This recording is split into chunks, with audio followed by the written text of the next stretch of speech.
Hey, welcome to the Muscle Intelligence Podcast. I'm your host, Ben Pakulski. Thank you very much for giving us your time. Today's podcast is going to be an amazing conversation with a world champion powerlifter. You guys know her by the name of Stefi Cohen, absolute legend of a human being who just continues to persist and drive to accomplish so many incredible things in her life. We dive into how she managed to get from, 110 pounds soaking wet to being one of the strongest females to ever walk the face of the earth, maybe pound for pound, the strongest. And she's absolutely just a phenomenal person as well. You guys will love her. She's got an amazing physique. She's got an amazing business. She's got an amazing attitude toward life. And she's inspiring a new generation of young, intelligent fitness enthusiasts. She's also got a PhD in physical therapy and really something valuable to contribute to the conversation. I'm so grateful to have Steph and her fiance Hayden on the show to chat a little bit about fitness, chat a little bit about business, and really how you can continue to grow and ascend through the ranks of this challenging fitness industry that exists. Today's podcast is brought to you by Bioptimizers. Guys, you know that Bioptimizers have been a long-time sponsor of the show, and they're that way for a reason because a lot of people like them. A lot of people picking up Masszymes right now. I've been using Masszymes for the better part of 5 years since they started a long, long time ago. And the reason I use Masszymes is when you're trying to build muscle, it's not just about how much you consume, it's how much your body can actually absorb and assimilate. So to help break down the protein that you're consuming, we're going to throw in some digestive enzymes with meals. And usually I'll take in the range of 3 to 4 per meal, especially when I'm having a larger protein meal. Now, here's the catch. If you're someone who has any type of joint pain or inflammation or digestive issues and bloating, throwing in some between meals or when you're fasting is a fantastic way to start breaking down inflammation around the joints. So proteins that are left undigested can wreak havoc on the body and attach to certain tissues in the body, causing inflammation and damage. So one of the best known ways for years and years and years is taking proteolytic enzymes to significantly decrease joint pain and inflammation. So if you're someone who's experiencing that in any way, this is my go-to above everything else. So above any type of inflammatory meds, above fish oils, above glucosamine chondroitin, this is always my number one recommendation, is to have somebody take a slightly higher dose of proteolytic enzymes either between meals or on an empty stomach. I take them first thing in the morning, usually before I train, and I'll take about 10 because I'm looking for a pretty big anti-inflammatory response. And you guys will notice the pain relief is almost immediate. So I suggest you guys head over to bioptimizers.com and you can use the code MUSCLE10 to get yourself 10% off. And you can also head to magbreakthrough.com, which is their amazing magnesium blend of all the different chelates of magnesium. For now, start off with mast enzymes because I think it's an essential part of everyone's supplement library. Enjoy this conversation with the amazing, the talented, the beautiful Stefi Cohen.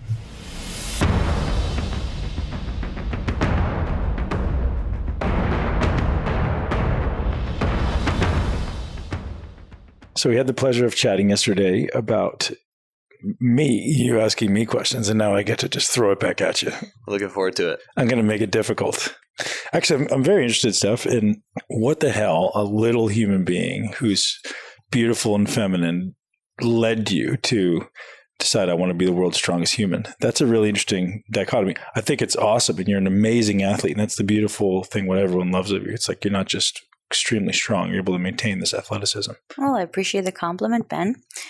For me, I've always had the type of personality that, I don't know, I'm just kind of drawn to doing things that are outside the norm, just outside of what's expected. I've always been kind of a contrarian or a rebel, ever since I have a recollection of my That's memories. Why we like each other. Yeah, probably. And so from a very young age, I've always been drawn to more masculine sports. I started in soccer, did some motocross, loved just hanging with the dudes and being sweaty and just playing sports and just doing whatever girls weren't supposed to do, quote unquote. And so I actually had never been exposed to lifting weights. That was just not something that, like I said, it was almost frowned upon for women. I grew up in Venezuela to lift weights and be muscular and look actually different. And when I moved into the States, there was the craze of CrossFit. I stopped playing soccer to focus more on my education. Actually, I went to school with Noah Olsen, who's a professional CrossFitter, and he was the one who introduced me to it. And I just saw all these other girls that were jacked and were so focused on performance and were focused on their health. And didn't really care about how they looked. And I found that so just empowering and powerful. At that time in my life, I was going through like low self-esteem, binge eating disorders, just not feeling comfortable in who I was, how I looked. And I felt like the change from focusing on how my body looked to what my body could do would be a positive thing for me. So I went from doing 8 half marathons a year, literally with the sole purpose of burning calories. That's the wrong reason to do a marathon. Yeah, was I trying to be competitive? Of course, like I was training my ass off, but I don't think I was either fueling myself appropriately, and it was very self-destructive, right? Like I was almost just everything I ate, I wanted to burn, and how many miles I did in a day were more so equivalent with how many calories I ate rather than what was the mileage I needed to improve my time. Wow. I had no idea. Yeah. So changing my mindset, and finally, for the first time in, 10 years, changing my mindset from just trying to please some society to look a certain way to just, hey, I'm just going to do what feels good to me. I'm going to lift weights. I'm going to get huge. I want to build some mass, was super empowering to me as a small female. So I think in like a matter of a couple of years, I went from weighing 100 pounds and running, I don't know, who knows, 15 miles or 20 miles a week to not running at all or running whatever in the CrossFit gyms and putting on like 20 pounds of muscle mass. That message is so powerful. And honestly, there's so few people talking about it. Is that part of what you guys teach in hybrid? I mean, I talk a lot about that, but I don't think it's like part of... I think it should be. I think like taking people away from this societal expectation of like you have to look a certain way. And this is what I teach, right? It's like if you learn how to train hard, what you eat matters so much less, right? And you get it. Like you still have to watch what you eat, of course, but now it's from a perspective of I just want to fuel my body. I want my body to feel amazing because I want to be able to perform really well. That reversal of expectations and society's norms, I think should be perpetuated so much more in the fitness industry. Is that something you find is perpetuated in CrossFit? Yeah. Is it? Yeah, absolutely. I think 100% of their focus is on performance. But here's the thing.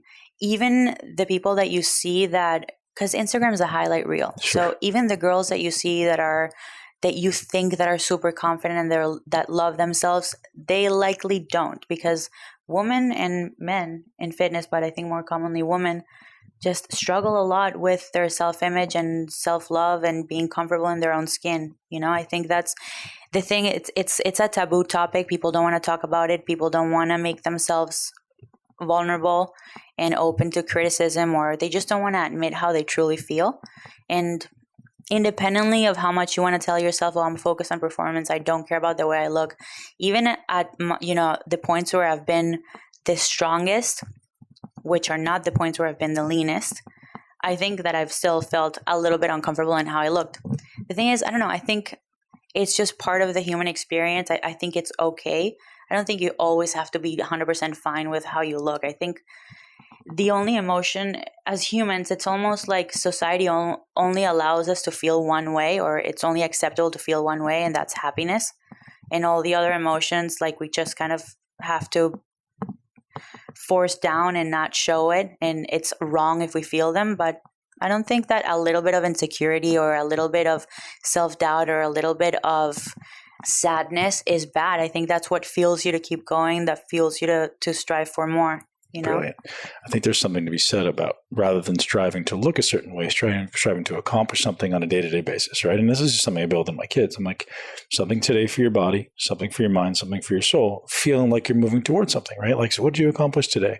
It doesn't have to be I look a certain way or I feel a certain way. It's like, oh, I just did something that was really great for me today. And you're getting that dopamine hit in your brain constantly. And there's something to be said about that messaging. Yeah, absolutely. Yeah, that's something that we preach with our nutrition coaching, but it's more so the physical transformations and stuff like that. And even with CrossFit, I think too, a lot of what draws people into it initially is people's physiques and the way they look and also the way they perform.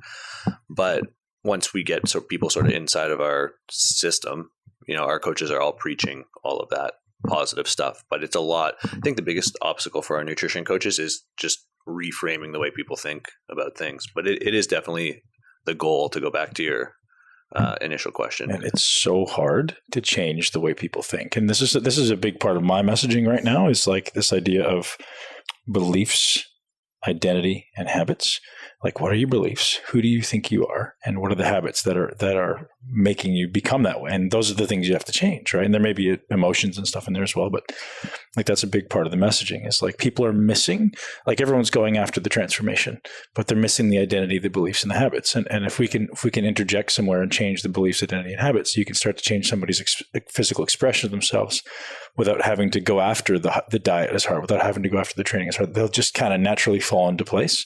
I think maybe that might be a huge part of what makes the strength sports, CrossFit, powerlifting, whatever people get into, what gives it the ability to help people reframe that, because it does become part of your identity. Yeah. And we just had James Clear on the podcast, and he's talking about that, right? Building habits starts with, trying to change your identity. I'm not someone who exercises, I'm an athlete, or I'm a reader, So I think doing that, like CrossFit was able to help you do that. You got to get into it, or you get into weightlifting. You're like, now I'm a weightlifter. Yeah. My focus isn't somebody who lifts for a means to an end. It's just what you do. And then you sort of get to shape the rest of your lifestyle around that to help push that goal forward. Figuring out what goal you want to achieve is also a matter of figuring out what matters to you, right? What's your why, and why is that relevant to you? I think that's a question people need to ask themselves as well. So hard. Do you want to be lean? Why do you want to be lean? Are you trying to prove something? Are you unhappy with who you are? Do you think being lean is going to lead to you being happy? So I think a lot of it has to do, like, you have to do some introspection, figure out why it is that you want to accomplish a certain goal, and not simply just try to copy what other people's goals are. Yeah. And I take that leanness a step further, is I'll go, okay, forget about that. Like, what would be the habits that would lead you to becoming lean? So I don't want you to think about even being lean. Let's just put that somewhere way off in the distance. I don't even care if that happens. What would be the habits? Like, what are the habits that are causing you to not be lean, and how can we replace those with ones that would be lean? So you walk around at certainly 10 or 12% body fat all year round. Okay, what are the habits that Steph would have that on a day-to-day basis would allow her to be lean all the time? And rather than focusing on like, what diet is it going to be? Fuck the diet. Forget about the diet. What are the habits? Who's the person that you are that allows you to be lean and happy with the way you look 99% of the time? Exactly. Yeah, absolutely. So one of the questions people wanted me to ask was how you went from, being a successful runner, CrossFitter, to being ultimately the strongest woman on the planet. That's a huge gap. And it didn't take you a long time. And I think acknowledging that there was probably some very particular beliefs, some part of your identity, and some habits. Yeah. So I've always identified myself as an athlete, since I was 8. And when I quit playing soccer, I kind of wasn't ready to let go of that part of my identity. So I began kind of starting a quest for what was the next thing I could do, but not only for fun. Like for me, it was a quest for, you were squatting 300 when you were 8, weren't you? No, I hadn't touched that weight. I didn't touch that weight until I was 20-ish. But you did squat 300 pounds prior to even starting powerlifting. Yeah, but whatever, but that's not where I'm going. So I was on this quest just looking for what's the next thing that I'm going to do that I have the potential to be really, really, really good at. And that led to a lot of experimentation and trial and error, which I think is something that a lot of people don't even allow themselves to do. Maybe it's because of the fear of failure, or maybe it's because, I think we've been ingrained with this belief that quitting something is bad. If you quit something, that makes you a quitter.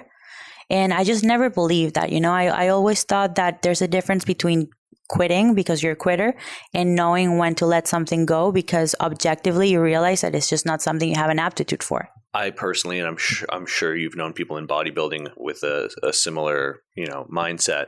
You'll have somebody who's been doing Olympic weightlifting for, 5 years. They're lifting less than you did in your first year, and you ask them what their goal is and they say to go to the Olympics, and it's like there's that aptitude and genetics component that so few people are willing to admit to themselves that they don't have. And so they'll just stay with something they're bad at. And if you're doing it because you enjoy it, then all the power to you. But, if you're telling people your goal is to go to the Olympics and you don't have the ability to to realize that that's not realistic. They've just maybe never been exposed to, like, I've been exposed to so many freak show athletes. You just realize, like, either you got it or you don't. Yeah, there's just a different gear. There's like 3 gears that they have that most people just don't. Yeah. Yeah. So, I mean, obviously, there's. Like you're the thing that holds you back the most is us having to drag you out of the gym. Yeah. Like, you'll be in there for 6 hours if we don't pull you out. Yeah. So it's a difference, right? If you want to do something recreationally, then do whatever you want to do. If you're wanting to get good at something, then you need to have a system to identify whether or not you even have the capability to becoming really good. So there's a few things there. And I talk about this often. I break it down into 3 things. So it's skills, talents, and passion, right? So your talents are aptitudes that you're born with, just something that you have a natural inclination for, something that comes easy for you. Tiger Woods, for example, it's golf, obviously. Like, he played since he was 1 month old, and he was already good when he was a year old, kind of thing. He was improving exponentially. Obviously, he has an aptitude for that. And then a skill is something that you can improve on with practice, that you actually can improve. Like, I've seen people who, no matter how much they try, they will never be able to swing a golf club looking moderately athletic. And then your passion is something that you're interested in. I think the main mistake people make is that they place so much weight and value to the passion component. Why? Because we're in the society that tells us do what you love, and that you can do anything, do what you love. And that's such bullshit, because doing what you love is not enough, because you can do what you love and suck. And guess what? You're going to hate it. So you're only going to love things that you're good at. So if you see it as kind of like these 3 kind of layers, or 3 columns, that you're trying to fill, right? For me, it was a matter, okay, I'm training for this triathlon. Do I have the skills for it? Am I able to improve on the things that require me to be a good triathlete? Yes, no, or maybe, okay, I kind of like gauge it, from 1 to 10. Then do I have a talent for it? Am I a person who has more type 1 fibers? Like, am I good at endurance sports? Can I last 4 hours on a bike? Do I have the mental strength to do that? Do I even want to do that, right? And then the passion. Am I genuinely enjoying this, or am I trying to do it to prove something? And it doesn't matter, right? Like, I don't have to genuinely enjoy it 100%, and maybe it could be at 50. But anyway, you kind of just like gauge everything you do based on those 3 things. And you might have to trade off, take number 2 or 3 on your passion list, and because it's a number 1 on aptitude or something like that. Right. It doesn't mean you have to do something that makes you miserable, but it's just balancing those three different variables. So anyway, trial and error, figuring out how can you better balance out those 3 different aspects. And that's kind of what I did. When I was jumping from sport to sport, I quit a bunch of times, to the point where my ex-boyfriend at the time used to call me a quitter. He's like, oh, Steph, like, why would you even buy rollerblades if you don't stick with anything? And initially I believed that. I'm like, oh shit, yeah, maybe you're right. You're right. I bought myself a bike and I only used it for a year. I didn't really stick with it. Or, yeah, you're right. I got myself a CrossFit membership and I only went for 6 months, or whatever it was. And I almost believed him. And then it took me until after we broke up to be like, dude, you know what? He was so wrong. I'm not a quitter. I'm someone who knows when to get out.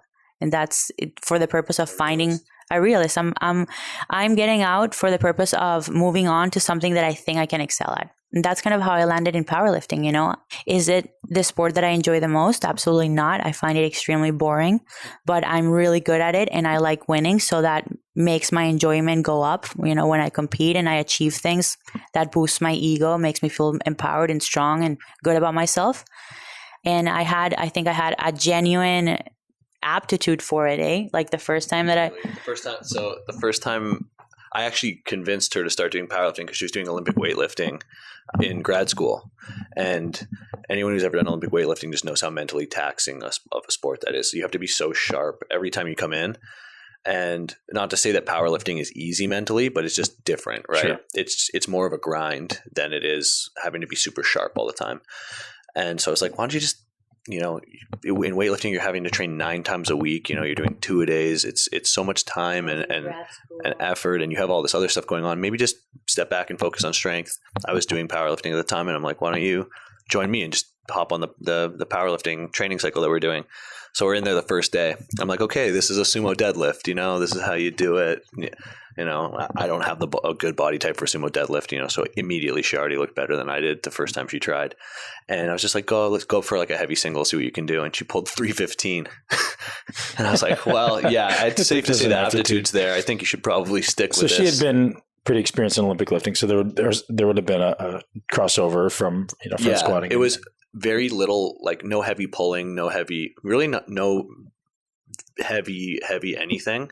She had like basically a 3-year long accumulation phase of squat. I call it the blue balls of lifting. Yeah. I had lifting blue balls. Right. I was always in that like 80-85%, like the T's, never maxing, but always building. Skill based. Yeah. But I mean, that was just the way that most weightlifters train, like traditionally. And we were just talking about it the other day, is her physique, her upper body has obviously changed a ton through powerlifting, but her lower body almost looked the same. Like she had these Christmas ham quads, and then this little weightlifter upper body, and you've gone through a real transformation. But definitely the squat based leg strength was there, and then it was figuring out all the other stuff. And bench was a bit of a struggle. Yeah. So that's how I landed in powerlifting. Just powerlifting found me. That's what I always say. He introduced me to it. I was really good, and I was like, okay, you know what? I like winning. I like being good at something. Yeah. I'm just gonna go for it. So one of the questions that came in was like, hey, well, how did you eat, and what were the things that like, how was your diet? I'm not gonna ask you that because I think it's old and tired. But what I do want to ask you is there anything that pops out in your mind as being something that you did that made a big difference in your ability to acquire more strength? So like something that allowed you to have maybe an exponential leap, whether that be, hey, I started taking creatine, whether that be like, hey, I started this new specific training program, or hey, I backed off on my training. And obviously there could be different times throughout the journey where like this really helped at this time and it may not have helped later. But I'm curious if there's anything that stands out as being like, hey, I did this and I started to just really change. Yeah. So I'm interested to hear what you say. Yeah. And then I was going to see, I'll tell you what my perspective is watching you after. Yeah. See if it lines up. Okay. Well, there was a huge spike in strength increase when I started tracking my macros for the first time really religiously, mainly because I noticed I just wasn't eating enough carbs to fuel my workouts. How much is enough? I think at that time I was around like 180 or 200. Nothing crazy. It's not like I'm running a marathon, but I was probably eating less than 100, had a really high fat diet unknowingly. And definitely wasn't timing my food appropriately. Like I would eat at noon and then train at 6 and like nothing in between kind of thing. So it's definitely not. That doesn't work? Huh? No. Intermittent fasting. It didn't work for this particular purpose. But so tracking my macros, being more mindful of the timing of my meals was huge. Changing the composition of my diet. So I went, when I discovered calorie in, calorie out, IFYM, I feel like I got way too far into how can I maximize, how can I eat as much food as possible while staying within these calories. I just started eating foods that weren't food kind of thing, a bunch of like Special K chips and like low fat cottage cheese and zero fat this, zero fat that, to a point where I was literally just not eating real food anymore. I was just snacking all day long. So then the transition from when I realized, oh shit, I'm just doing this kind of accounting for my macros and not paying attention to what's in my food, what can actually be good for my health, right? So that was another change that I made. I was avoiding red meats because of the fat in red meat, just eating a bunch of like tuna, tilapia, chicken. And seriously, like my health just was deteriorating very slowly. I just felt very sluggish and lethargic, and my workouts felt like crap and I wasn't recovering well. So the change from not only paying attention to the composition of the food, but then also the nutrient value of it, also I think benefited me a lot, at least on the recovery side and energy side. What else have I done differently? I think what was hugely beneficial for you, after obviously she had a base, like she had a lot of lifting skill already. You squatted all frequently and all that stuff. But I think changing early on to a high intensity training program made a huge difference for you. So heavier loads. Yeah. So, she went from squatting submaximally, almost never pulling, or pulling light, like doing things like clean pull and snatch pull, where the emphasis is speed, and then no bench, because in weightlifting, they think that, if you do a bench press once, you're not going to be able to put your hands over your head, to going heavy all the time. She ran Smolov squat for like a year and a half on repeat. You know, and you take a week or two off in between each cycle. But anyone who's done Smolov knows that is it's the most brutal motherfucker of a program. Yeah. So how much did that 3-year foundation play into that? Right, that you know, submax squatting, mastering the skill. Like, do you think if you hadn't mastered the skill, that would have been nearly as effective? Yeah, absolutely. I mean, well, if you hadn't mastered the skill, if I hadn't mastered the skill of squatting and moving with a bar, it would have been way slower progress. Yeah. And that actually goes into something we were talking about earlier, which was people, they ask the wrong question a lot of the times when they're asking about training. They ask, you know, they'll see somebody like Stefi or Yuri Belkin and they'll ask, what does your training look like now? No, who cares? Right? And it's like, now it doesn't matter. Yuri Belkin lifts 3 times a week. Yeah. You know, Stefi's. That's another thing that I learned that has helped me continuously improve is just understanding that what took you from A to B is not the same that's going to take you from B to C. Like people, I'm not going to even mention names, but people save their training logs and then they think that if they open that training log 5-7 years later and they try to repeat what they did, it's going to work the same way. Yeah. You're different. Every year you're different. So, you know, after I got past that 2-year kind of beginner gains era, just what I was doing before, first of all, it was unreasonable for me to even try to train at that intensity and that frequency. Training 6 days a week, squatting 4 or 5 times per week, pulling 3 times per week. When I'm in the first trainings or after that period just was unrealistic, right? I was moving weights that were impossible for me to recover from that fast. You know, if I'm doing a 6 rep max squat on Monday and I'm moving, what was I moving at that time? I don't know, 160, 170 kilos. In sleeves, I'm not going to be able to do a 5 rep max at 200. Like what? It's just impossible, right? Like that's your biggest enemy as a powerlifter is fatigue, like your ability to adapt and your ability to manage fatigue. So again, this was kind of like an epiphany of if you're too focused on the goal of either becoming stronger or improving your body composition at the expense of your health and you're neglecting your health, it's impossible to continuously progress because strength and progress can't exist without health, with the foundation of health. And I think it's something that you almost have to experience for yourself. You know, do you build that into your training programs for your clients? Yeah, absolutely. It's the main focus. Anybody does. No, nobody does, because the goal is sets, reps, load, right? Progressive overload. Nonsense. It's nonsense. Yeah. Like the goal should be, your goal as a coach should be, how can I keep this person healthy the longest? Because ultimately, if you can train for 12 months of a year in one way or another, you'll make progress. But if you push too hard and you eat like crap and you sleep like crap, guess what? You're not going to go anywhere. Or maybe you'll improve for the first 12 weeks and then you're not going to be able to. Right. I think that's why maybe in the beginning, why you made such amazing progress, because you did have health and you never really pushed that far. Your nervous system was just like, I feel fresh. I'm ready to go. Yeah. And I think most people just neglect that. The fact you did it for 3 years is amazing. And I think that would be a great piece of advice for everybody coming into any system, right? It's like, hey, like if you wanted to be a great hockey player, you don't just go, okay, let's strap on the skates and go full speed. Like you got to learn how to stand on your feet and then you got to learn how to move, right? And that's 3 years minimum, right? Probably 7. Yeah. And then people just neglect the reality in powerlifting and any type of Olympic lifting or any type of strength endeavor. It's just too accessible, I think. You know, because anybody can walk into a gym, right? Download a program from Westside online, you know, and hop into like a super advanced program their first day in the gym, you know, and you'll see people with zero muscular development, you know, doing small or doing like, you know, just all super complicated stuff. They're using bands and chains and you haven't even done a full training cycle of just learning how to squat, bench, and deadlift, you know. And it's again, it just goes. It's just not sexy, right? It's not sexy to tell people. And it's, you know, it's easy in sports like this to dive down those rabbit holes. I mean, we've been doing it in MMA, right? We started training a little bit of MMA, and all of a sudden we bought all the gear. We've got the heavy bag. We've got the ring floor. What do you call it? The gear horse. Gear horse. Yeah. So. Horse with WH. Sure. But yeah, I mean, it's easy to do in powerlifting too. You know, people get excited and do that, but it goes back to just asking the wrong question. It's like all those things that she did, running and playing soccer and motocross and just being exposed to all that different stimulus is part of what made that base that allowed her to be where she is today. The hyper adaptability of the nervous system.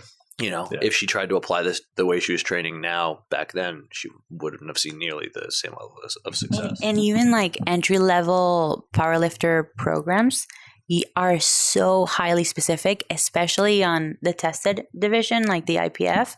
The way that those coaches program, and I'm not taking shots on anyone, but the way that they program is so highly specific, even for beginner lifters. It's squat, bench, deadlift, and that's it. High volume all the time. And it's like, man, you're not even, these people might not have ever played sports, or maybe they've been sedentary for the last 10 years, 5 years. You're just going to throw them under a barbell with no general preparation. And then it's not only that, but it's not even incorporated into their program. So this is another thing that I love talking about is when you have the conversations about programming, yeah, obviously understanding volume, intensity, frequency, tonnage, like all these things are obviously important to ensure a progression for someone. But then specificity, and where are you including things that are non-specific to the sport, and how are you cycling them, right? Because it's impossible to be at your peak strength 365 days a year. And if you attempt that, like, it's probably a really bad idea. So it's not only about periodizing load and the main variables of training, but it's also about periodizing general fitness preparedness, your mobility and your cardiovascular health and your general athleticism, and having fun with training and gamifying training for the purpose of accountability and adherence to what you're doing.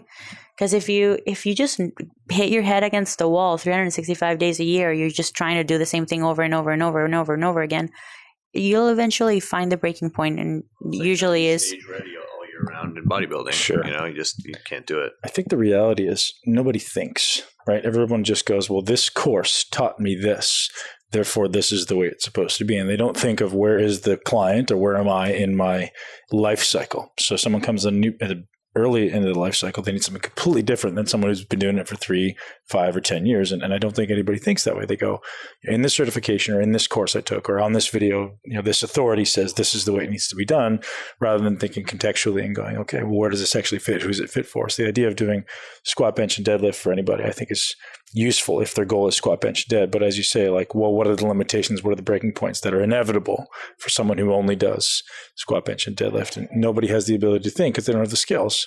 And I think that's one thing you do really well, probably because you guys, one, have each other, two, push to the highest level. You get to push the gas all the way to the floor and go, keep it there as long as I can. Let's see what breaks.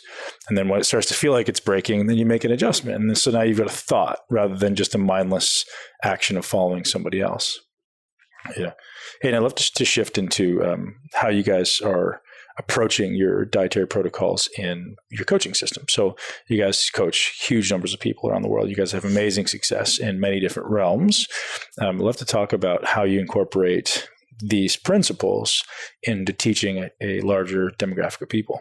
Yeah. So I think when we first started, we supported the idea of flexible dieting, which we still do to some degree, but now we use flexible dieting and tracking macros and all that stuff more as one of many tools in the toolbox, as opposed depending where you are on the continuum. Yeah, I mean, well, there's some people where it's just not realistic for, or who it's not realistic for. We have people who are deployed in different military bases all around the world, and their menus are pretty set, or people who work like overnight shifts, and just we have a wide variety of people. And flexible dieting is a great way, I think, to understand and learn what food really is. Otherwise, prior to doing flexible dieting, I'm sure anyone who's ever tracked macros knows it's like you're shocked by some of the nutritional value of the things you're eating. Like I used to sit there as a kid and just crush half a jar of peanut butter, because it was healthy. Because it's healthy, and people would tell you, is there something wrong with that? People would say, oh yeah, or hockey coaches, peanut butter, great source of protein. That's a fat source, know, and not even a good fat source, and not even a good one. It tastes good. Yes, so it's like just understanding what types of food fall into what category, and getting an idea of how many calories you're actually eating.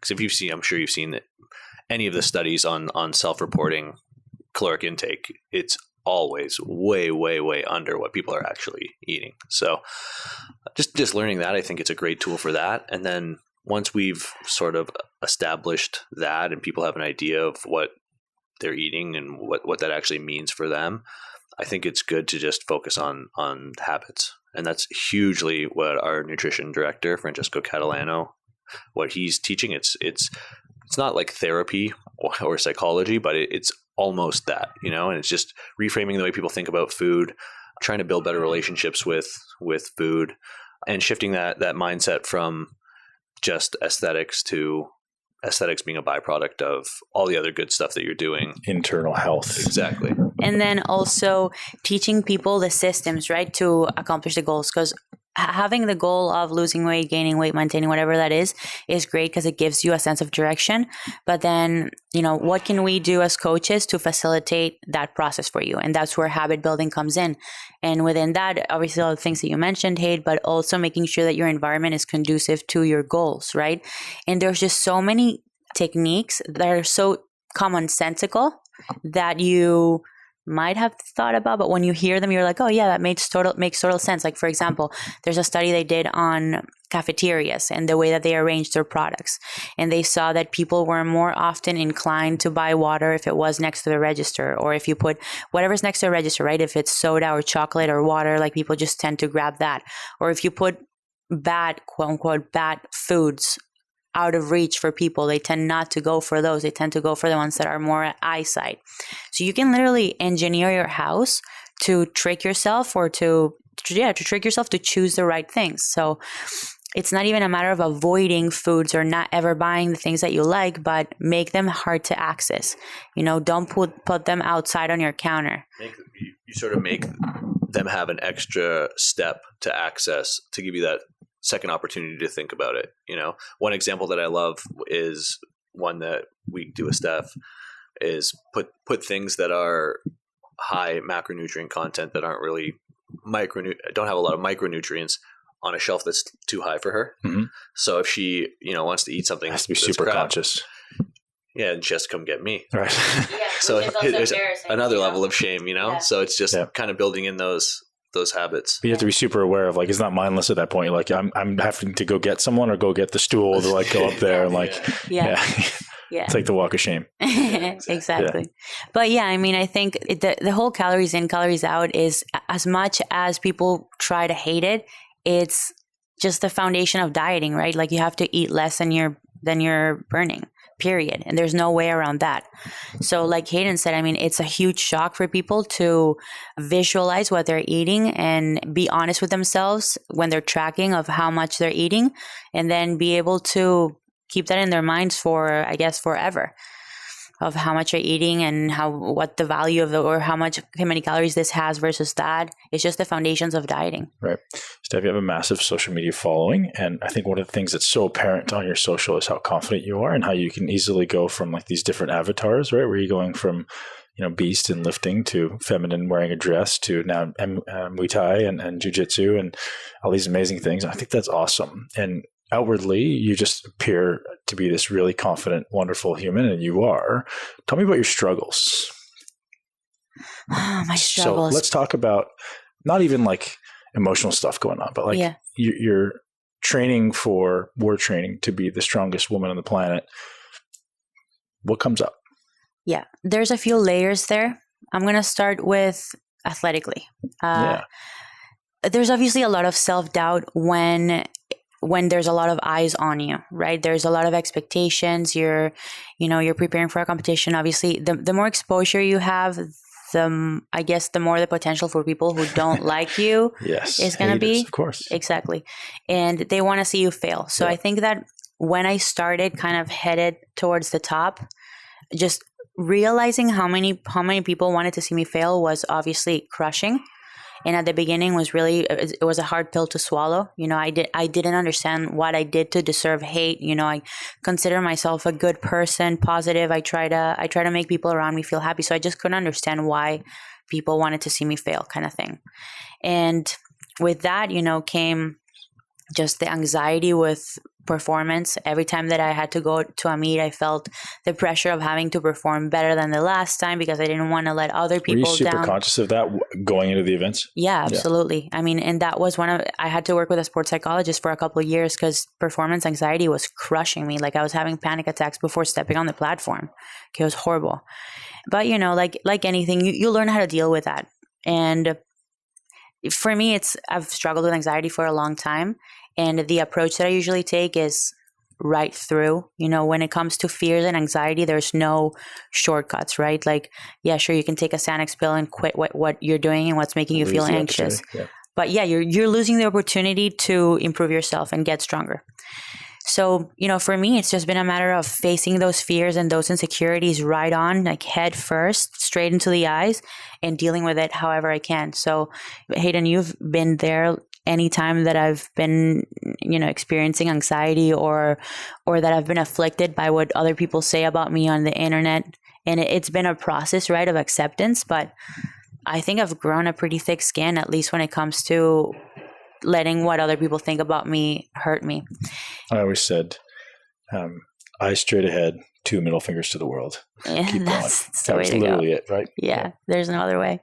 And then as far as, being confident and being able to kind of wear many hats or different hats, however you want to call it, for the longest time, I suppressed my femininity.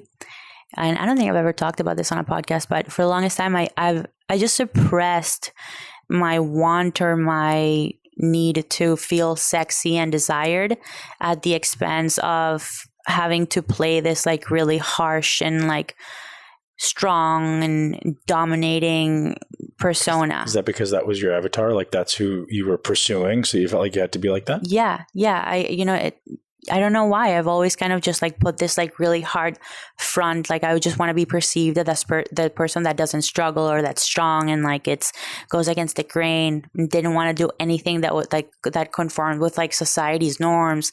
And that's why I like never wore makeup, never wore dresses, never put my hair down, never did any of these things. And I think it's been more so recently over the last year that I've been like, you know what? Like I can be muscular and badass and strong and also be feminine. Like who says that I can't do that?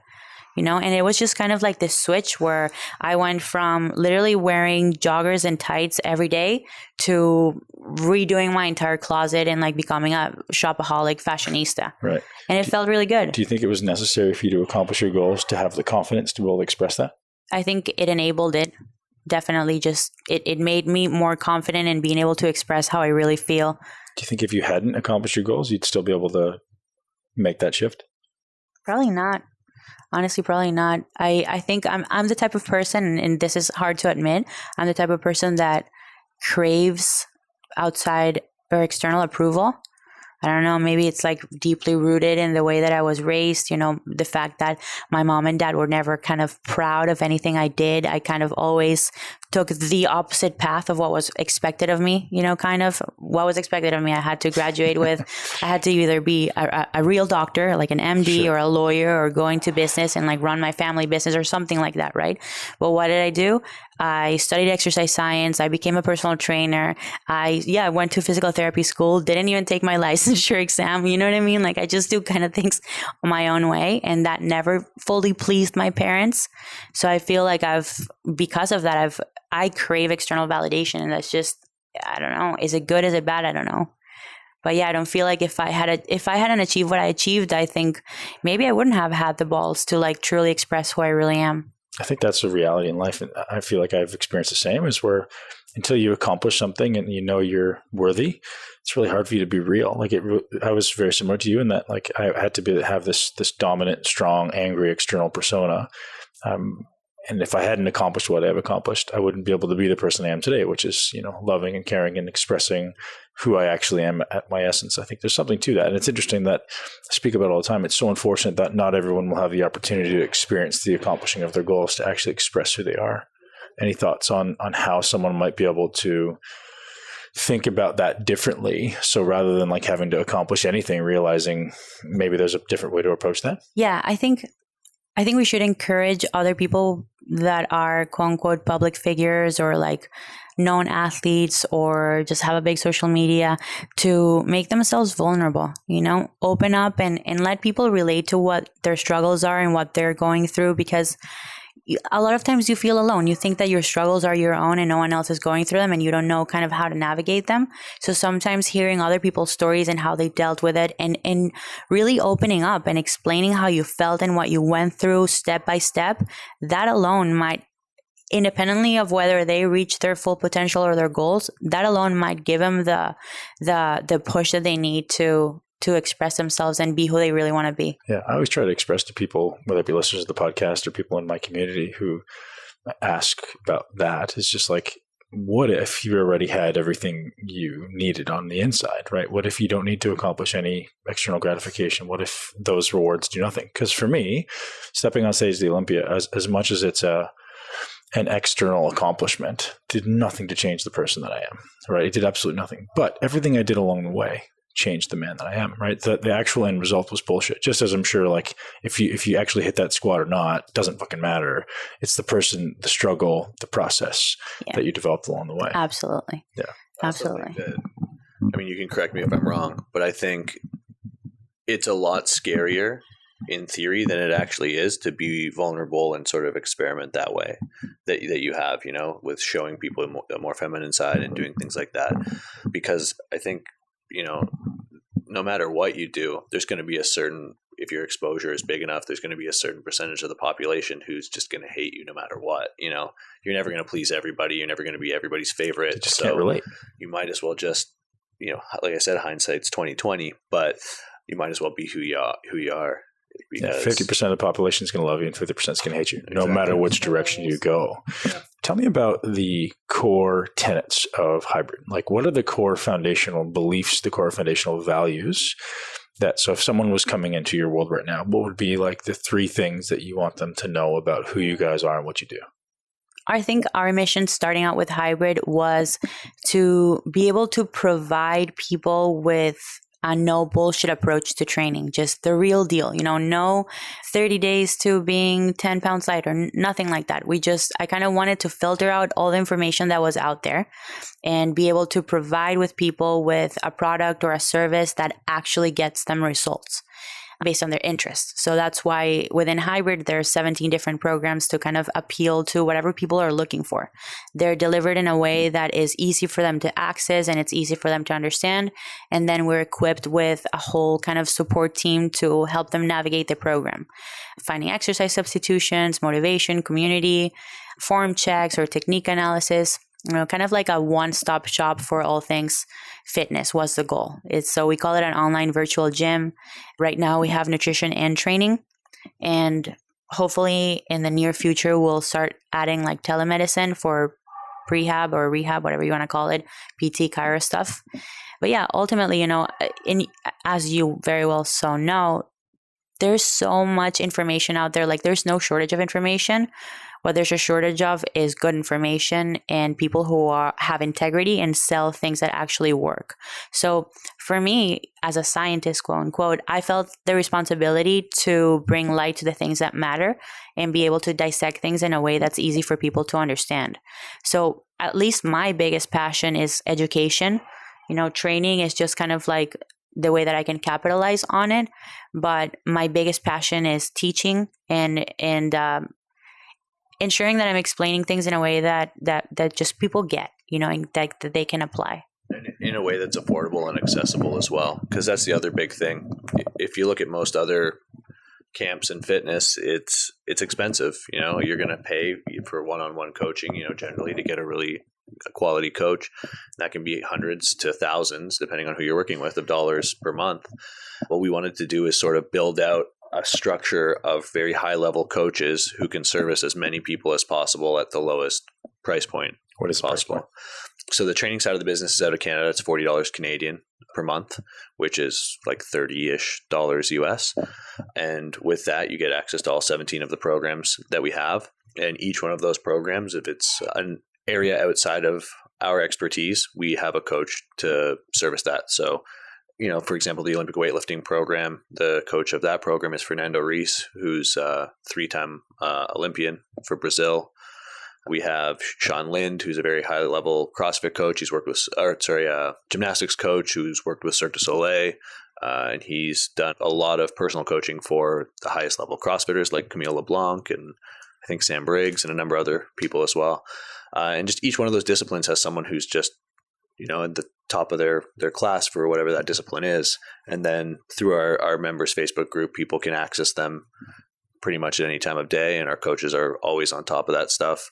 We have 16 moderators who go through and make sure no questions or technique videos get missed. They'll tag the relevant coaches, and the coaches will go in and help people with really whatever they need. So we've always sort of just tried to over deliver.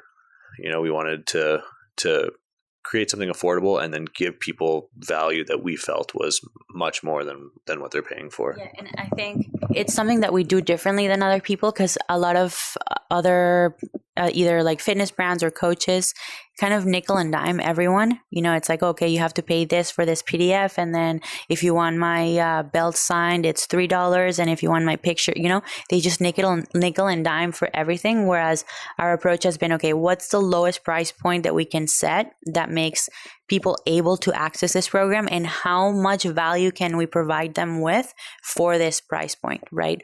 Instead of just trying to charge for everything. So at 40 Canadian a month, they get all those programs and access to all the coaches just ongoing. Yeah. And then we try to also do a lot of value added stuff, like free webinars through the Facebook group or through Zoom, where we'll have our nutrition coaches just, pick a topic and go and talk on that. We've had or Stefi, or we've had sports psychologists come in and do free webinars for the whole team, which is around 10,000 people.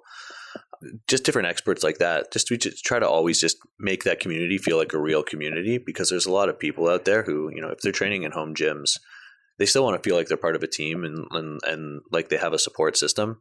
Even though, it's just them alone in their garage, they now have this whole group of people who are kind of going through the same thing.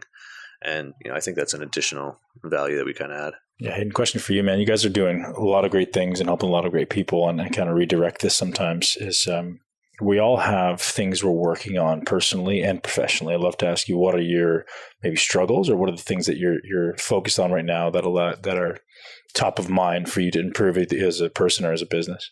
Actually, my personal self-development and business self-development are kind of one and the same. In the area of communication is really what we've been trying to work on the most. Is that like interpersonal, like relation, like you guys, or is that like with your staff? It can be with Stefi, with friends, family, and then just with staff. Are you introverted, like non-communicator?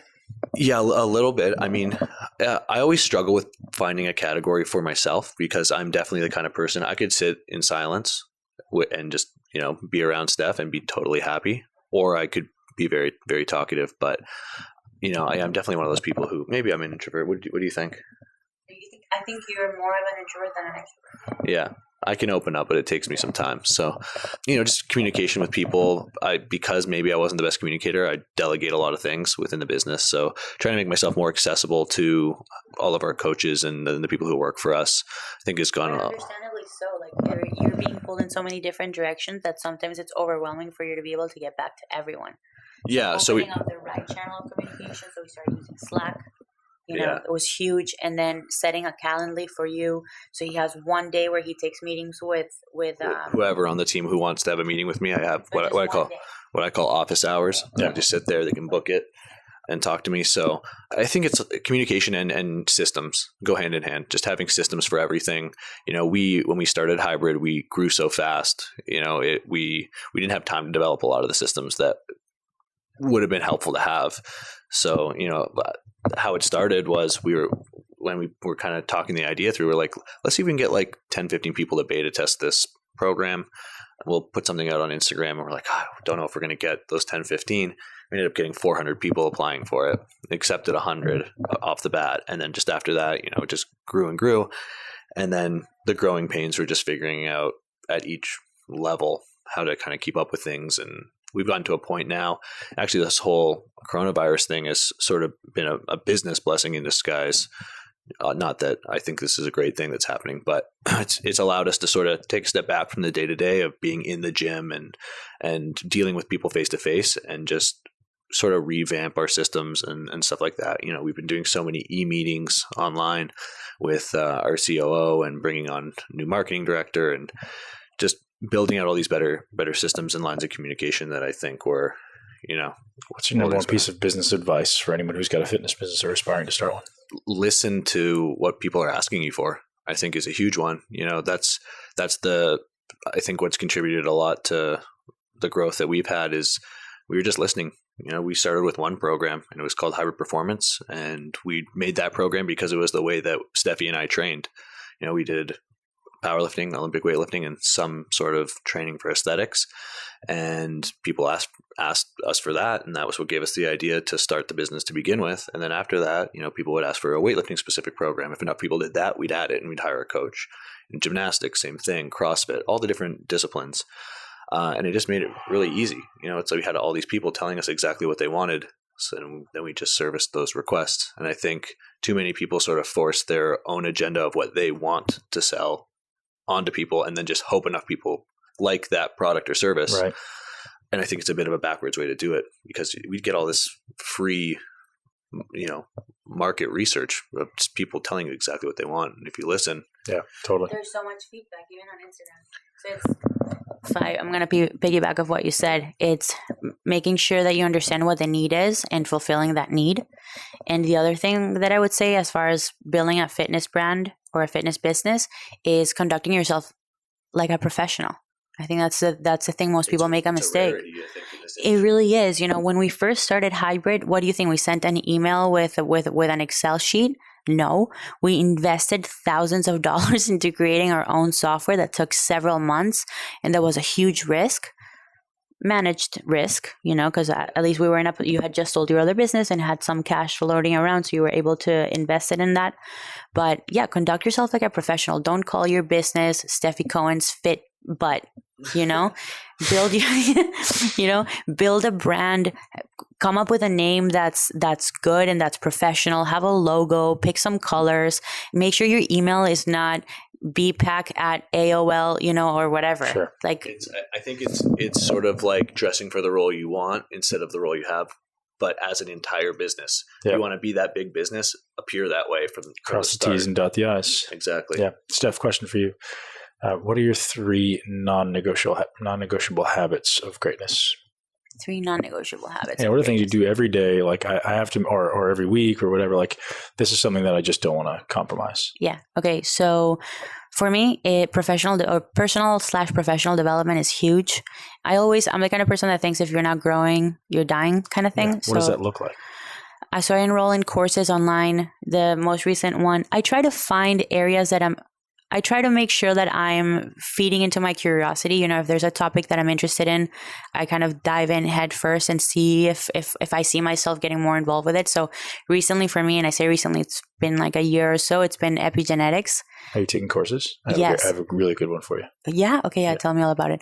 But yeah, so gene editing, epigenetics, it's been something that's been really interesting to me. So I'm taking a course, an online course at Harvard. I don't know why I shouldn't. Oh, it's a Harvard course. Yeah. So that's amazing. So the guy, he's been a guest on the podcast recently. He's actually Dr. Dan Stickler, has a really, really great epigenetic course. Sick. Yeah. I would love that. Yeah. So yeah, finding topics that I'm interested in and going for it, trying to learn more things that are either in fitness or outside of fitness. Learning the drums. Yeah. Then, constantly learning things. She's an underachiever. Yeah. Constantly learning things. It could be about anything. Drum set in our bedroom. Yeah. I'm learning the drums now. You could turn that into something useful. Yeah. Seriously. Maybe I'll become a professional drummer. Who knows? What else? Doing something I hate every day. So working on my mental strength is something that is really important to me. And it could be stupid, right? The way I see it is my life is too easy. It really is. I need a challenge. And right now, I don't know what my next challenge is going to be. For a long time was school. School doesn't come easy for me. I got a graduate degree and it was really hard. And that's what made it so awesome. So I'm always kind of looking for what that next mental struggle challenge is going to be. Until then, I make myself suffer a little bit every day, whether that's staying in the sauna for 5 extra minutes when you're dying, or waking up before 7 a.m. and going for a mile run, which I hate, or taking a cold plunge bath, or who knows, just doing something that I don't like to do. And then the other thing I do, and this last two are inspired by David Goggins, is being really honest with yourself and listing things that you don't like about yourself and trying to change them. Because I think identifying those things is the hard part, right? You become so consumed and just ingrained in who you are that sometimes you have a hard time take.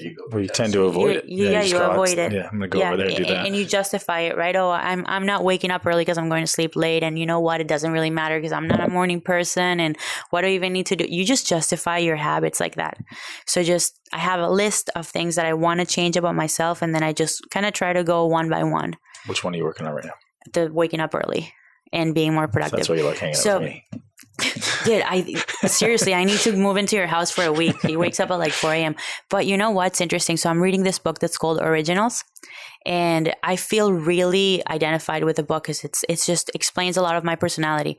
One thing that I found super interesting is there's two types of people when it comes to innovation and creativity.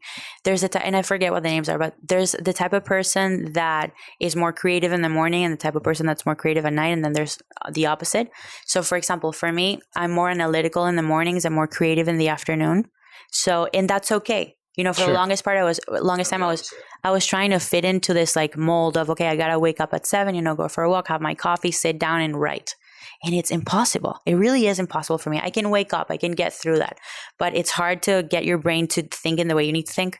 It's different to think about numbers or answering emails or doing like an automatic process versus sitting down and like creating something or writing a skit or who knows.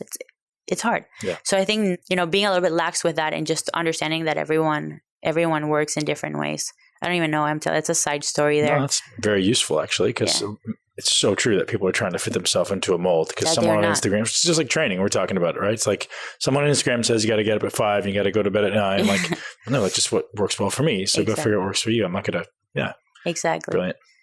Did you have something to add to that, Hayden? You said that you were... No, I was just saying that you had recently discovered that, and I'm the complete opposite. And for a long time, you want to get up early? Not necessarily like super early, but I like to get up, have a coffee, and do work in the morning. And I tried to force that on her for so long because that's how I worked well. Yeah. And you tried to adapt a little bit to it, but you just couldn't do it.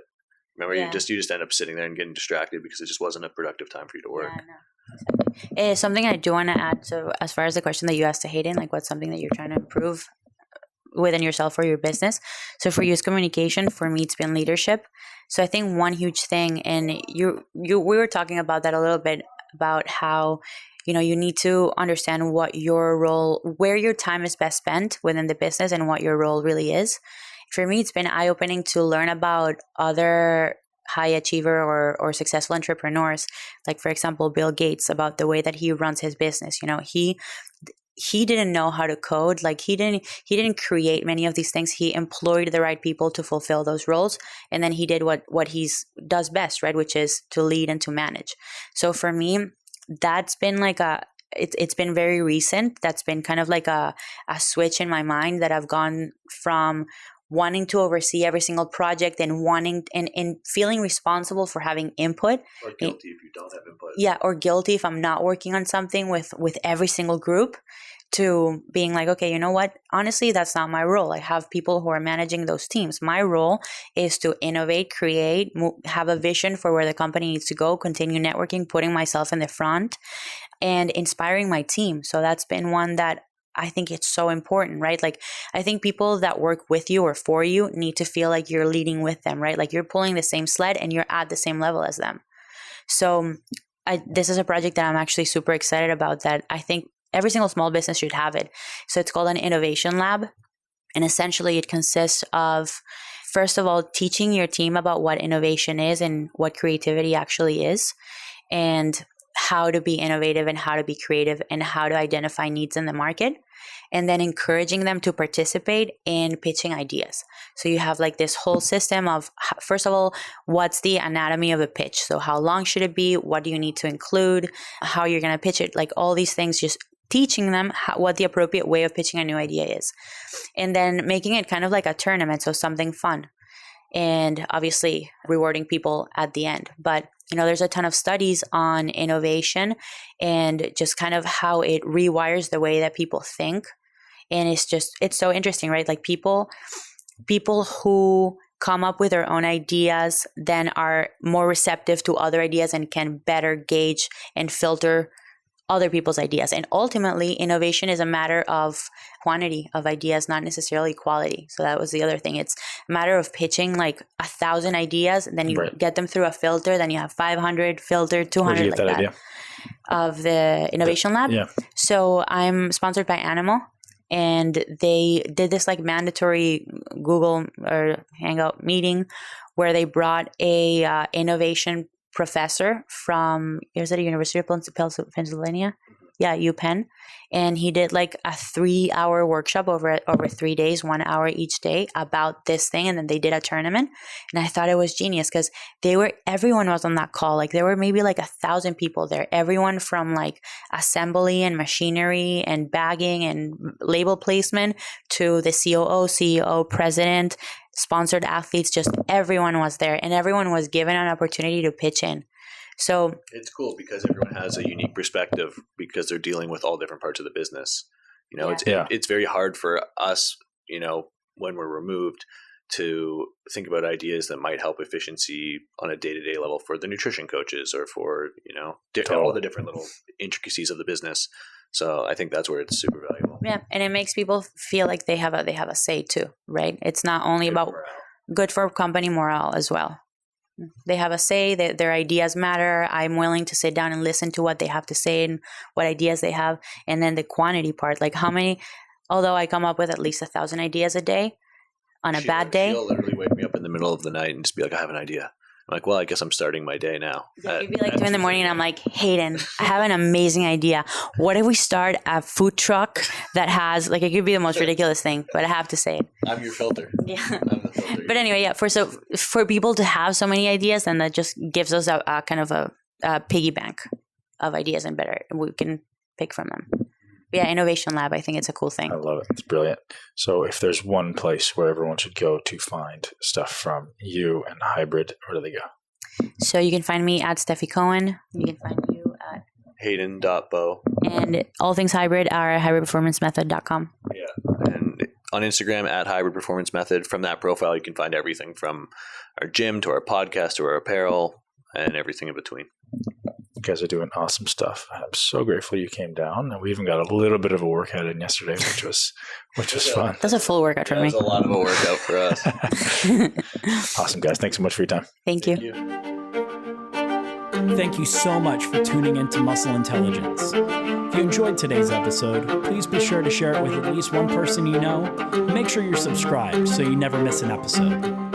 This podcast is for information purposes only. The statements and views on this podcast are not medical advice. This podcast, including Ben Pekulski and the producers, disclaim responsibility for any possible adverse effects from the use of information contained herein. Opinions of guests are their own, and this podcast does not endorse or accept responsibility for statements made by guests. This podcast does not make any representations or warranties about guest qualifications or credibility. This podcast may contain paid endorsements or advertisements for products or services. Individuals on this podcast may have a direct or indirect financial interest in products or services referred to herein. If you think you have a medical problem, consult a licensed physician.